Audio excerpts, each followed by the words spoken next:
Hello friends, आज हम revision करना सीखेंगे। चलो एक बात बताओ, तुम्हें क्या लगता है क्या डिफरेंस होता होगा AIR 50 और AIR 50,000 की पढ़ाई में? देखो, सिलेबस एट द एंड दोनों का कंप्लीट हो जाता है। मान लेते हैं कोचिंग भी दोनों की सेम है, तो लेक्चर्स भी दोनों ने सेम लगाए हैं। फिर ऐसा क्या डिफरेंस होता है? मैं बताता हूँ। वो डिफरेंस होता है revision. Because NEET is a game of revision. मैंने तुम्हें पिछली वीडियो में बताया था, NEET is not a game of IQ और intelligence, NEET is a game of revision. अब काफी लोग क्या करते हैं ना, दिमाग लगाते हैं कि यार रिवीजन सिंपल चीज है। देखो, रिवीजन है क्या, मतलब क्या है इसका? री प्लस विजन, यानी बार बार चीजों को देखना।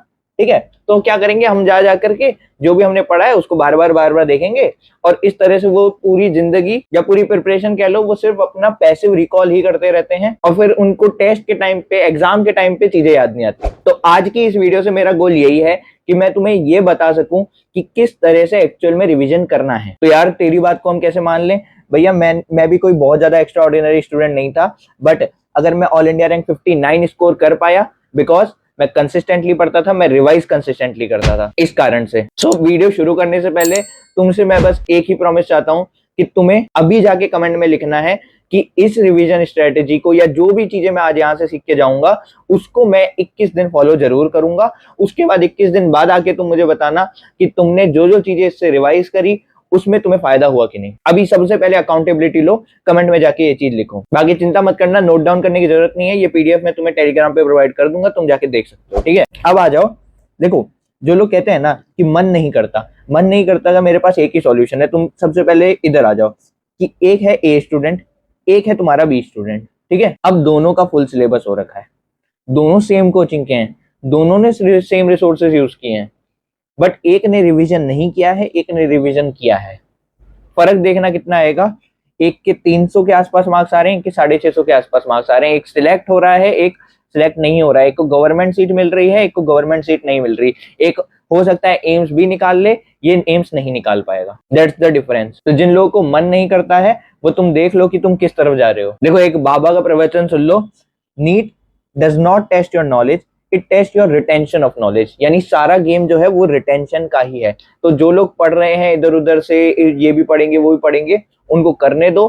तुम अपने रिटेंशन ऑफ नॉलेज पे ध्यान दो। तुम जो पढ़ रहे हो वो अच्छे से किस तरह से तुम रिटेन कर पाओ, उस पे ध्यान दो। अभी अगर दिन में तुम 10 घंटा पढ़ रहे हो, तो उसमें से 6 घंटा अगर तुम कुछ नई चीजें पढ़ रहे हो, 4 घंटा तुम्हें रिवीजन को देना है। तभी जाकर तुम जो ये प्रोडिजी वाले स्टूडेंट्स होते हैं, इनको बीट कर पाओ। सी, रिवीजन के साथ साथ ये भी इंपॉर्टेंट है कि तुम सिस्टमैटिकली चीजों को पढ़ रहे हो कि नहीं। सिस्टमैटिकली चीजों को पढ़ोगे तभी तुम्हें वो रिवाइज करने में ईजी रहेंगी। इसलिए अगर तुमने अभी तक कोई बैच परचेज नहीं किया है और एज अ ड्रॉपर कोई बैच ढूंढ रहे हो, तो मैं तुम्हें रिकमेंड करूंगा तुम यकीन 3.0 यूज कर सकते हो। मैं खुद भी PW का स्टूडेंट रह चुका हूं, इसलिए मैं तुम्हें रिकमेंड कर रहा हूं। इसमें तुम्हें 2 सेट ऑफ फैकल्टी से पढ़ने का मौका मिलेगा, और साथ ही एक ऑफलाइन CBT और NBT का एक्सेस भी मिलेगा। इसके अलावा इससे पहले के जो भी यकीन बैचेस हैं, उनका एक्सेस भी तुम्हें बिल्कुल फ्री मिल जाएगा। और इस पे एक्स्ट्रा ऑफ चाहते हो तो मेरा कोड, ये जो तुम्हें यहाँ पे दिख रहा है, वो यूज कर सकते हो। लिंक में डिस्क्रिप्शन में ऐड कर दूंगा, तुम जाके चेकआउट कर लेना। तो यार अब आ जाओ कि तुम्हें रिवीजन कब करना है। तो देखो, सबसे पहले तो जस्ट आफ्टर द क्लास,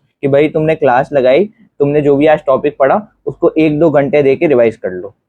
ठीक है, देखो यहाँ पे हो सकता है तुम्हें ज्यादा टाइम लग जाए, बट तुम्हें इस टाइम को देना है, बिकॉज ये वो टाइम होगा कि जब तुम मेनली जो अपने कंसेप्ट हैं जो थोड़े अधूरे रह गए हैं, या जो तुम्हें क्लास में समझ नहीं आए थे, तुम उनको क्लियर कर रहे होगे। और जितना तुम्हारी कंसेप्चुअल क्लैरिटी सही होगी, उतना तुम्हें लॉन्ग टर्म में बेनिफिट होगा, तुम्हें रिवाइज करना आसान होगा। ठीक है, फिर आ जाओ just before the another class, कि भाई तुम है ना अगली क्लास लगाने जा रहे हो, उससे तुम्हें पहले 10 मिनट पहले बस एक बार जो चीजें थी उनको ऊपर ऊपर से देख लेना है, उनको रिवाइज कर लेना है। ये है तो बहुत छोटी चीज, लेकिन इससे बहुत तुम्हें फर्क पड़ेगा।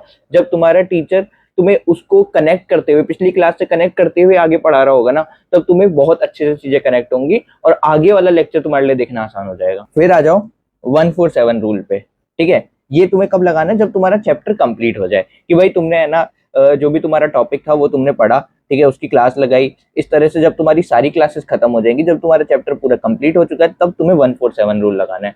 147 रूल क्या है तो मैं थोड़ा सा यहाँ पे बता देता हूँ। अगर बहुत ज्यादा डिटेल में जानना है तो मैं इस पे एक वीडियो बना चुका हूँ, उसका लिंक डिस्क्रिप्शन में दे दूंगा, तुम चाहो तो देख सकते हो। ठीक है, तो सबसे पहले डे 1 पे। अब डे 1 पे तुम्हें है ना लगभग 2-2.5 घंटे देते हुए जो तुम्हारा पूरा चैप्टर है उसको रिवाइज कर लेना है। यहाँ पे तुम्हारे जो भी तुम्हारे पूरे चैप्टर में से कुछ कंसेप्ट रह गए हो, तुम्हें लगा हो कि यार ये टॉपिक मुझे समझ नहीं आया सही से या इसमें थोड़ी बहुत दिक्कत आ रही है, वो सब जाके अभी क्लियर कर लो, ठीक है। फिर आएगा अब इसके बाद डे 1 के बाद डे 4। मान लो जैसे तुमने है ना 20 तारीख को जो ये तुम्हारा डे 1 था वो हुआ रिवीजन का, यानी डे 1 क्या है कि तुम्हारा जैसे चैप्टर कल कंप्लीट हुआ है तो आज तुमने उसको रिवाइज कर लिया, ठीक है। अब आज मान लो 20 तारीख है तो तुम अगला 20, 21, 22, 23, तो 23 को अब तुम जाके अपना डे 4 लगाओगे और उस पे तुम क्या रिवाइज करोगे। पहले तो तुमने होल चैप्टर रिवाइज किया था, इस बार तुम्हें क्या करना है, होल चैप्टर तो रिवाइज करना है, थोड़ा सा जल्दी करना है पिछली बार से, और साथ में तुम्हें शॉर्ट नोट्स बनाने हैं। शॉर्ट नोट्स कह लो या फॉर्मूला शीट कह लो, बट तुम्हें वो यहीं पे बना लेने हैं। कुछ लोग कहते हैं कि यार तुम्हें है ना लास्ट में बनाने चाहिए जब तुम्हारा पूरा सिलेबस कंप्लीट हो जाए। देखो तुम प्रोकास्टिनेट करते करते करते करते अपने लास्ट के लिए बहुत सारी चीजें पाइल अप कर लोगे, इसलिए मैं कहूंगा कि शॉर्ट नोट्स अभी ही बना लो, तुम्हें लास्ट में बहुत मदद मिलेगी, ठीक है। तो तुमने क्या किया, डे 4 पे अब शॉर्ट नोट्स बना लिए। शॉर्ट नोट्स में क्या क्या इंक्लूड करना है, मेनली है ना तुम्हारे जो भी फॉर्मुलाज वगैरह हैं, जो इंपॉर्टेंट कंसेप्ट्स हैं, जो तुमने पीवाईक्यूज लगाए हैं कि तुम्हें पता है कि इस टॉपिक से क्वेश्चन आते हैं, वो सब अपने शॉर्ट नोट्स या फॉर्मुला शीट जो भी कह लो उसमें इंक्लूड करना है, ठीक है। फिर आ जाएगा तुम्हारा डे 7, ठीक है। अब जैसे 23 पे तुम्हारा डे 4 हुआ तो 24, 25, 26 इस पे आ जाएगा तुम्हारा डे 7, ठीक है। इसमें तुम्हें क्या करना है, अपनी जो मिस्टेक्स थी, मान लो तुमने जो भी क्वेश्चन सॉल्व किए थे, जो भी तुमने मॉड्यूल्स या क्यू बैंक लगाए थे, जहां भी तुमने जो भी क्वेश्चन में गलती की, वो सारी मिस्टेक्स को तुम्हें अब रिवाइज करना है। उनको पहले मार्क करके रख लेना, उनको तुम्हें अब रिवाइज करना है जाके, ठीक है। और साथ में स्पीडली जो भी तुम्हारे नोट्स हो उनको रिवाइज कर लेना है। फिर इसके बाद तुम्हें डे 10 या डे 12 पे जब भी लग रहा है कि यार मैं चीजें थोड़ी बहुत भूल रहा हूँ, तो एक बार फॉर्मूला शीट या जो तुम्हारे शॉर्ट नोट्स है वहां से जाके चीजों को वापस देख लो, ठीक है। इसके अलावा जब भी तुम्हें जरूरत पड़ेगी, मतलब मान लो कि तुम्हारे एग्जाम आने वाले हैं या ना तुम्हारा कोई टेस्ट आ रहा है, तो उसके लिए जब रिवाइज करना है तो तुमने जो भी चैप्टर है उसको एक बार ही रिवाइज कर लिया, ठीक है। या तुम्हें लगा है कि यार मैंने काफी टाइम पहले रिवाइज किया था, अब मैं काफी चीजें भूल चुका हूँ, तो तुमने जाके देख लिया उसको, ठीक है। देन इसके बाद आते हैं हाउ, ठीक है। तो बेसिकली ना रिवीजन की दो तरह की टेक्निक्स होती है, एक होती है पैसिव रिकॉल, एक होती है तुम्हारी एक्टिव रिकॉल।